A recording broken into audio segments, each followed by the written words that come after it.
ya. Itu betul-betul adalah gangguan dari pihak yang tidak menggunakan seragam. Sudah tahu itu adalah mobil Polri dan juga tidak melakukan apapun. Mereka bukan sedang menjalankan tugas hukum, tetapi ugal-ugalan di jalan raya, di jalan tol. Dan anggota dalam rangka overmark. Kalau memang ada pernyataan seperti itu, jangan mengeluarkan berita-berita bohong. Itu bisa dipidana nantinya.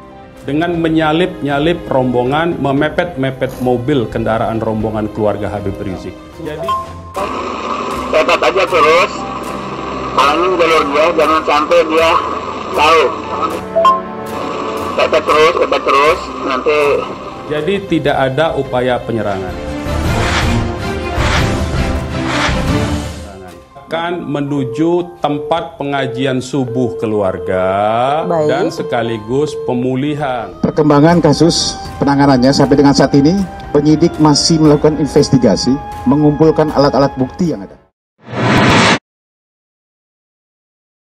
Baik keterangan saksi, baik itu juga olah TKP, juga prarekonstruksi maupun rekonstruksi nantinya, keterangan-keterangan saksi yang ada, ini masih dikumpulkan oleh para penyidik, termasuk di dalamnya 4 pelaku yang masih kita lakukan pengejaran. Bagaimana sedemikian rupa direncanakan untuk dipancing ke sana dan kemudian dipepet, semuanya terdatakan atau ternyatakan dengan jelas di dalam voice note itu. Ya, mohon Pangda instruksi. Kalau emang sikat, tadi sikat. Bilang Pangda ya. Monitor. Penyangkalan Sekretaris Umum FPI Munarman terkait pernyataan Kapolda Metro Jaya, Irjen Fadil Imran, yang menyebut bahwa Laskar FPI mengeluarkan 3 kali tembakan saat bentrok dengan polisi di KM 50 Tol Jakarta Cikampek, mendapat tanggapan dari Muhammad Guntur Romli atau yang dikenal dengan Gus Romli. Gus Romli melalui akun Twitter resminya menyebut agar kedua pihak antara kepolisian dan FPI saling terbuka di depan hukum. Selain itu, ia juga menyebut selama ini perkataan polisi terkait FPI selalu terbukti benar. Bahkan ia mengatakan bahwa Munarman pernah masuk penjara. Rekam jejak polisi vs FPI puluhan tahun, tuntutan polisi selalu terbukti benar di pengadilan. Sebaliknya FPI terbukti berbohong. Karena Rizik pernah 2 kali masuk penjara, Munarman juga pernah masuk penjara. Tweetnya melalui akun @gunromli, Selasa 8 Desember pagi. Sekali lagi saya mau katakan tidak betul, ya, berdasarkan fakta-fakta dan kronologi yang saya sampaikan, Habib Rizik itu mau menuju pengajian. Apa yang disidik? Saya kira publik cerdas kok. Saya kira publik cerdas kok. Apa yang disidik? Pertanyaannya, penyidikan apa? Ya, tidak ada upaya menghalangi itu. Ya, upaya memutarbalikkan fakta yang tidak pada tempatnya. Upaya-upaya memfitnah, memutarbalikkan fakta, hentikanlah. Saya kira penyidikan itu di kantor polisi dan Habib Rizik itu akan dipanggil. Yang dihalangi itu apa? Tidak ada upaya menghalangi.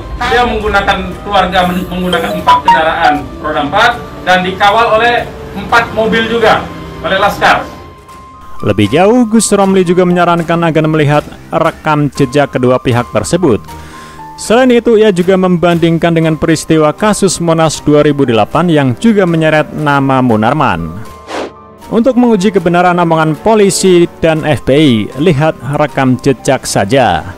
Kebohongan Munarman saat ini persis kasus Monas 2008, memutarbalikkan fakta. Dia sempat DPO beberapa hari, toh dia akhirnya masuk penjara juga, tulisnya.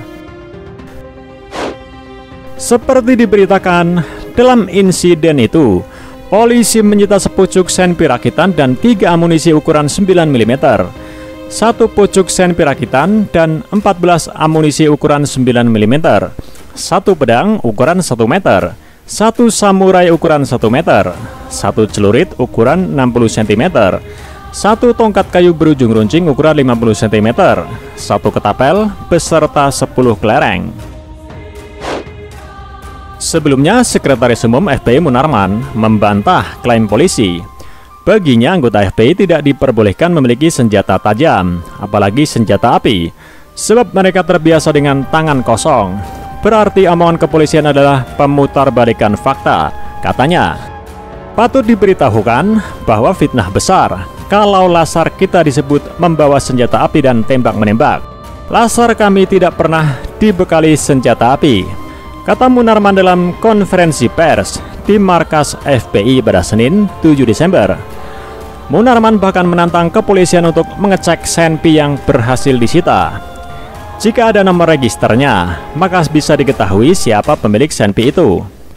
Kalau betul, cek nomor register ya, pasti bukan punya kami. Karena kami tidak punya akses senjata api dan tidak mungkin membeli senjata gelap. Bohong itu. Tiap anggota FPI dilarang bawa sajam, senjata api, dan bahan peledak, tegas Munarman. Polisi menegaskan, pernyataan Front Pembela Islam atau FPI yang membantah kepemilikan senjata api para laskarnya bisa berujung pidana. Polisi mengklaim memiliki bukti untuk mengungkap kepemilikan senpi Laskar FPI yang digunakan dalam bentrok di tol Jakarta Cikampek KM50, Senin 7 Desember dini hari. Kalau memang ada pernyataan seperti itu berita bohong dan itu bisa dipidana nantinya, ujar Kabid Humas Polda Metro Jaya, Kombes Polisi Yusri Yunus di Mapolda Metro Jaya, Jakarta Selatan, Selasa 8 Desember 2020. Kalau memang ada pernyataan seperti itu, jangan mengeluarkan berita-berita bohong, itu bisa dipidana nantinya. Ya. Penyidik masih akan terus melakukan pengejaran terhadap 4 pelaku lagi yang ada di TKP pada saat itu. Nanti kita tunggu saja seperti apa hasilnya. Ya. 2 poin ini yang perlu saya sampaikan ke teman-teman untuk perkembangan hari ini. Ini nampak abu-abu kok singkirin tuh di belakang aneh. Ane nunggu instruksi ke. Wallah deh. Pangda turun instruksi, ane sikat. Wallah benar. Yusri menegaskan segala pernyataan yang berseberangan dengan kepolisian bisa dijerat hukum, karena pihaknya akan menganggap pernyataan yang berseberangan itu sebagai berita bohong atau hoax. Saya pertegas di sini, penyidik bahwa memang sudah mengumpulkan alat bukti bahwa memang pemiliknya adalah pelaku yang melakukan penyerangan, kata Yusri. CCTV masih dikumpulkan oleh penyidik, termasuk saya katakan tadi, masih mengumpulkan alat bukti, termasuk CCTV di dalamnya. Ya, rangkaian dari mulai CCTV yang ada di sana, memang ada 3 rangkaian server yang ada, kemudian yang akan sampai dengan di Jalan Cikampek, ini masih dikumpulkan oleh penyidik untuk dilakukan ekstrak, ya, untuk dalami semuanya.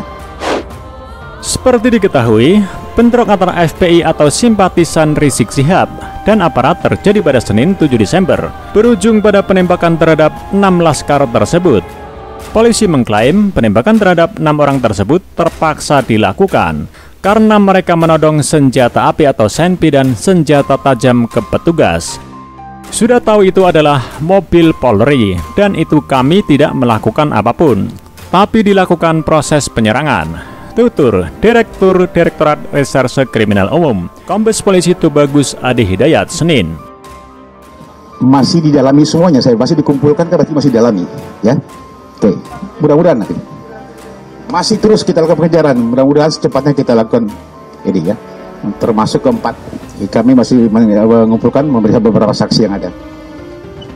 Saya pertegas di sini bahwa penyidik, ya, sudah mengumpulkan bahwa memang sudah mengumpulkan bukti yang ada bahwa senjata api itu adalah pemilikannya adalah pelaku yang melakukan penyerangan. Ya, nanti akan kita jelaskan lagi. Ini sedang dikumpulkan investigasi ini. Nanti akan kita sampaikan kalau memang sudah lengkap semuanya kepada seluruh teman-teman media yang ada. Kalau memang ada pernyataan seperti itu, jangan mengeluarkan berita-berita bohong. Itu bisa dipidana nantinya.